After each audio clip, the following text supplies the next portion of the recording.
Start करते हैं अब हम लोग रिफ्रैक्शन को, जो कि बहुत इंपॉर्टेंट टॉपिक है, सबसे ज़्यादा इंपॉर्टेंट टॉपिक है ये क्लास 10th।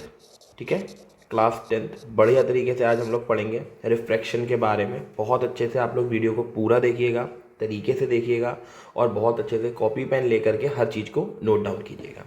ये जो आपकी वीडियो है ये पार्ट 1 है। इसके अंदर मैं रिफ्रैक्शन का इंट्रोडक्शन दूंगा एंड कुछ 3-4 आपको केसेस समझाऊंगा जिससे कि आपको रिफ्रैक्शन बहुत अच्छे से समझ आ जाए। तो चलिए शुरू करते हैं बच्चों। What is refraction? सबसे पहली चीज़ जो रिफ्रैक्शन होता है, refraction is the phenomena is the phenomena in which the light rays are bent after strikes on the transparent surface. इसका मतलब क्या है? मतलब कि रिफ्रैक्शन एक वो फिनोमिना है जिसमें कोई भी लाइट रेज जब बेंड होती हैं after strikes the transparent surface. यदि आप कोई ट्रांसपेरेंट सरफेस लेते हो, मानो आपने कोई ट्रांसपेरेंट सरफेस लिया, ठीक है, ये हमारा एक ट्रांसपेरेंट सरफेस है, ठीक है, जिसके आप आर पार देख सको, ठीक है, ट्रांसपेरेंट सरफेस है। इस ट्रांसपेरेंट सरफेस के ऊपर आपने इस तरीके की कोई लाइट रे गिराई, इस तरीके की, ठीक है, ये कोई आपने लाइट रे गिराई, तो लाइट रे क्या होती है? बेंड हो जाती है। एक्चुअल में जानी कैसी चाहिए थी? आप देखो, एक्चुअल में जानी ऐसी चाहिए थी, लेकिन यहाँ से ये बेंड हो गई ना, बेंड। तो इसी को हम लोग क्या बोलते हैं? Bending of light. क्या बोलते हैं बच्चों? Bending of light. अब ये जो बेटा बेंडिंग ऑफ लाइट होती है ना, इसी फिनोमिना को बोला जाता है रिफ्रैक्शन। बहुत ध्यान से अच्छे से समझिएगा, इसी को क्या बोलते हैं हम लोग? रिफ्रैक्शन। ठीक है बच्चा, जो लाइट आती है इस लाइट को बोला जाता है इंसिडेंट रेज। ध्यान रखा करो, ठीक है। और जो लाइट रिफ्रैक्ट होती है उसको बोलते हैं हम लोग रिफ्रैक्टेड रे। बोलो जी, क्लियर हो गई ये बात? और ये कहलाता है बच्चों सरफेस। ये क्या कहलाता है? आपका सरफेस, जिसको आप ध्यान में रखो। ठीक है बच्चा, क्लियर हुई है चीज़ कि रिफ्रैक्शन का क्या कंसेप्ट होता है? बहुत बढ़िया बात। अब इसको मैं थोड़ा अच्छे से समझाता हूँ आपको। रिफ्रैक्शन के बच्चों अलग अलग केसेस होते हैं, ठीक है। सबसे पहली चीज़, रिफ्रैक्शन के मीडियम्स होते हैं। आज मैं आपको बताता हूँ मीडियम्स के बारे में। रिफ्रैक्शन में 2 मीडियम होते हैं। पहला मीडियम होता है बच्चों रेयरर मीडियम, ठीक है, रेयरर मीडियम, ठीक है। और सेकंड वन होता है मेरे बच्चों, वो होता है तुम्हारे पास डेंसर मीडियम। ये बच्चा 2 हमारे पास क्या होते हैं? मीडियम। रेयरर मीडियम वो होता है जो जहाँ पे डेंसिटी बहुत कम होती है ना। रेयरर मीडियम देखो, रेयरर मीडियम है ना। रेयरर मीडियम में बच्चों क्या होगा? जिसकी वेरी लो डेंसिटी हो। लो डेंसिटी मैं बताता हूँ जैसे आपको। लो डेंसिटी का मतलब ये हो जाता है जहाँ पे लाइट जो होती है, लाइट जो है वो ट्रैवल करे बहुत ईजली, लाइट ट्रैवल करे वेरी ईजली, बहुत ज़्यादा ईजली, बहुत ईजी वे में अगर ट्रैवल कर जाए। जैसे कि बच्चों रेयरर मीडियम में आपका कौन आ जाएगा? एयर, है ना, वैक्यूम, ठीक है, वैक्यूम, है ना, स्पेस। ये सारी चीज़ें बच्चों कैसी आ जाती हैं? जरा बताओ आप। ये सारी चीज़ों को क्या माना जाता है? ये सारी चीज़ों को रेयरर मीडियम माना जाता है। अब बात आ जाती है डेंसर मीडियम में, है ना। डेंसर मीडियम ना। डेंसर मीडियम में क्या हो जाएगा? जहाँ पे हाई डेंसिटी हो, अब high density in the sense बेटा जरा समझना। हाई डेंसिटी का मतलब जहाँ पे लाइट को ट्रैवल करने में थोड़ी दिक्कत हो, लाइट को जो ट्रैवल है उसे करने में थोड़ी सी क्या हो? डिफ़िकल्टी हो, ठीक है, क्या हो? डिफ़िकल्टी हो, ठीक है। उसी को हम लोग कौन सा मीडियम बोलते हैं? Denser medium. जैसे बच्चों फॉर एग्जांपल के तौर पर जैसे ग्लास है ना, जैसे वाटर है ना, जैसे कैरोसिन ऑयल है ना, इन सब में अगर आप उसको वो कराओगे, वाटर को मतलब वो सॉरी लाइट को ट्रैवल कराओगे, थोड़ी सी दिक्कत होगी। क्यों? क्योंकि ये सारे मीडियम्स कैसे हो जाएंगे? डेंसर मीडियम हो जाएंगे। आई होप क्लियर हुआ होगा कि डेंसर मीडियम, रेयर मीडियम क्या होता है। तो बच्चे इन रिफ्रैक्शन अगर आप ध्यान दें, इन refraction the light rays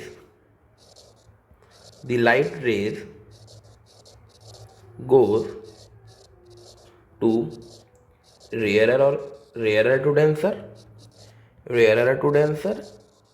and denser to rarer and vice versa। मतलब रिफ्रैक्शन के अंदर आप ऐसा देखोगे कि जो लाइट रेज होंगी वो या तो रेयरर से डेंसर जाएंगी या फिर डेंसर से रेयरर जाएंगी, दोनों चीज़ें पॉसिबल है। आप समझ रहे हो ना? इस फिनोमेना को हम लोग क्या बोलते हैं बच्चों?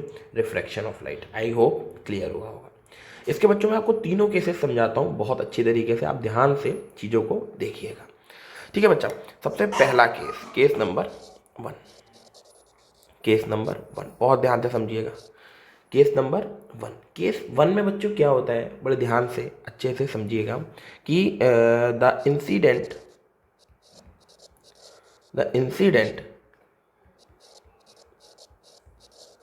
Light rays are travel from rarer to denser। मतलब केस 1 में क्या होगा, जो इंसिडेंट लाइट रे होगी वो ट्रेवल करेगी फ्रॉम रेयर टू डेंसर। अब देखो किस तरीके से, जरा ध्यान से देखना। ये हमारे पास एक सरफेस हो गया और ये हमने लाइट रे डाली, ये लाइट रे डाल दी और ये हमारे पास इसकी इंसिडेंट रे। बहुत बढ़िया बात, इसका क्या नाम दिया आपने? Incident ray. ये क्या है हमारे पास? Incident ray. कोई दिक्कत तो नहीं, ये इंसिडेंट रे हुई। आपको पता है यहाँ पर एक छोटा सा क्या होगा? नॉर्मल। क्या होगा? नॉर्मल। ये हो गया हमारे पास नॉर्मल, ठीक है जी, ये हो गया नॉर्मल। और ये हो जाता है पॉइंट ऑफ इंसिडेंस, इसको बोलते हैं हम लोग पॉइंट ऑफ इंसिडेंस। कोई दिक्कत वाली बात? इसे क्या बोलेंगे? Point of incidence. बोलो जी क्लियर। अब ये रेयरर मीडियम था और लाइट कहाँ पर जा रही है? डेंसर मीडियम में। तो आप एक चीज़ नोटिस करोगे, जो लाइट रे होती है जब रेयरर से डेंसर की तरफ आती है तो ये हमेशा झुक जाती है किधर की तरफ? नॉर्मल की तरफ। आप हमेशा ध्यान रखेंगे किधर की तरफ झुक जाएगी? नॉर्मल की तरफ। हमेशा ध्यान रखो। बल्कि मैं इसको और ज़्यादा थोड़ा सा वैसा कर देता हूँ, ठीक है? एक सेकंड बच्चों जी, इसे हम थोड़ा छोटा करें। अब देखते हैं, ये जो है आपकी ये लाइट रे इधर को जो है वो झुक जाएगी, ये इधर को, ठीक है? ये बोलो जी क्लियर। एक्चुअल में जानी कैसी चाहिए थी? आप जरा ध्यान से देखो, जानी ऐसी चाहिए थी, लेकिन इधर को क्या हो गई है? झुक गई ना, इधर को टिल्ट हो गई। इसी को बोलते हैं हम लोग कौन सी रे? जरा बताओ बच्चों। रिफ्रैक्टेड रे। यानी कि नोट पॉइंट में क्या आया कि if light travels from rarer to denser after refraction light bend towards the normal, ध्यान रखना बच्चों इस चीज़ को, ठीक है?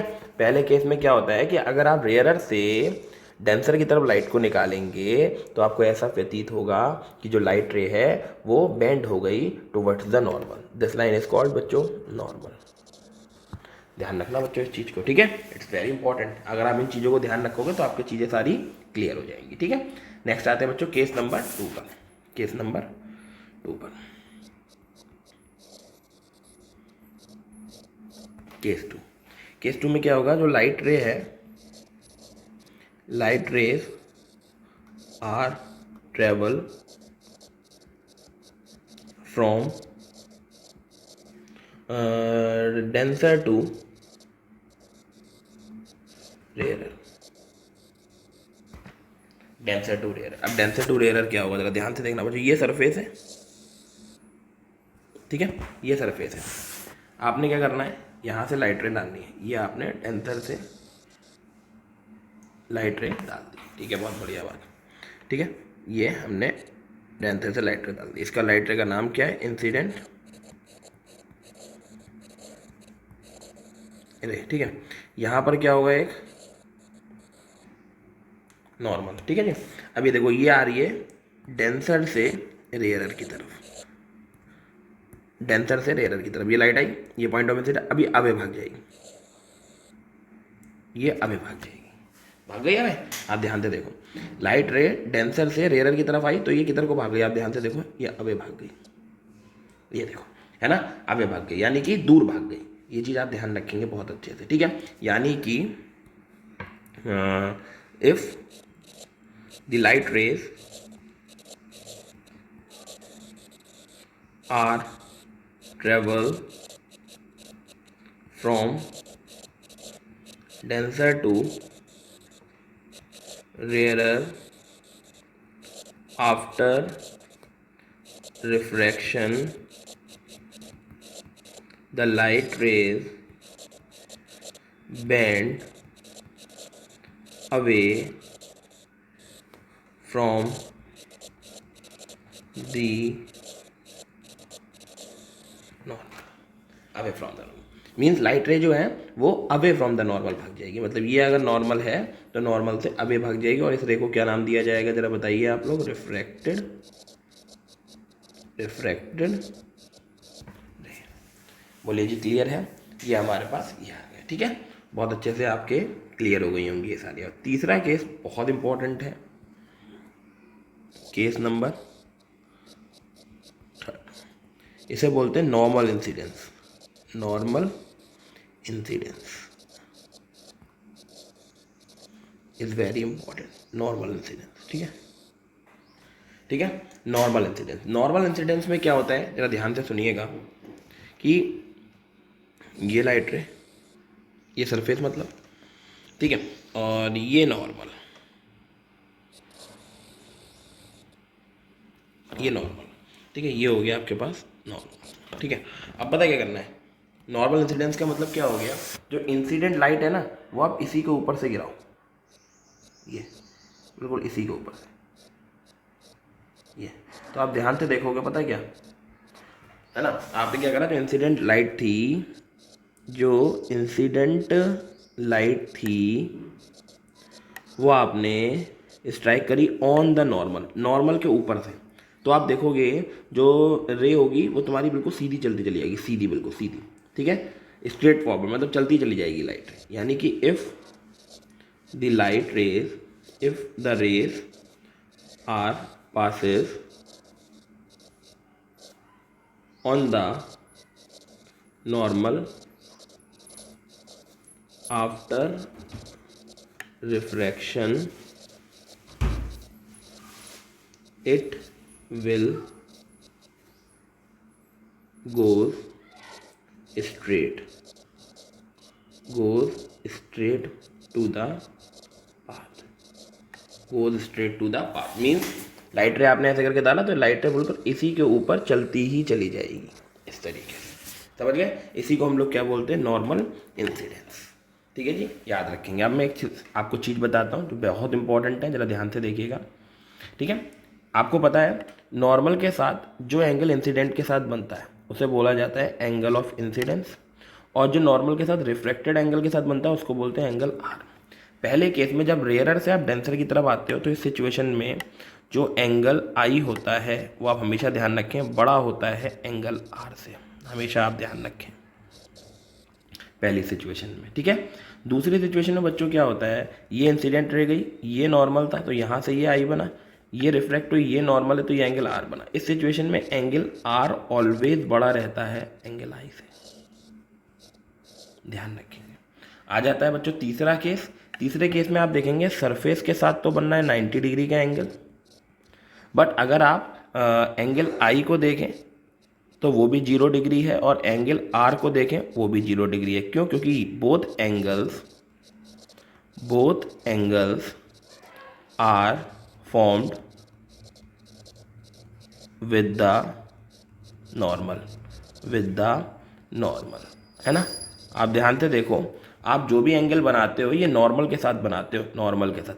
सरफेस से तो नहीं बनाते ना, सरफेस से नहीं बनाते हैं कभी हम लोग, है ना। हमेशा किससे बनाते हैं? नॉर्मल से। तो आप ध्यान से देखो, सरफेस से तो ये 90, लेकिन नॉर्मल के तो ऊपर ही है ना। अगर नॉर्मल के ऊपर है तो दोनों एंगल कितने आ गए? ये क्वेश्चन आता है बच्चा पेपर में, ध्यान रखना, ठीक है। नॉर्मल इंसिडेंस के केस में आपको ये चीज़ ध्यान रखनी है बहुत अच्छे से कि एंगल आई और एंगल आर आपस में 0 होते हैं। आई होप बच्चों आपको इंट्रोडक्शन इसका क्लियर हुआ होगा। नेक्स्ट वीडियो में हम लोग स्नेल्स लॉ की बात करेंगे, मींस लॉ ऑफ रिफ्रैक्शन की बात करेंगे। जब तक के लिए ऑल द बेस्ट बच्चों, अच्छे से वीडियो देखें एंड नोट डाउन कीजिए।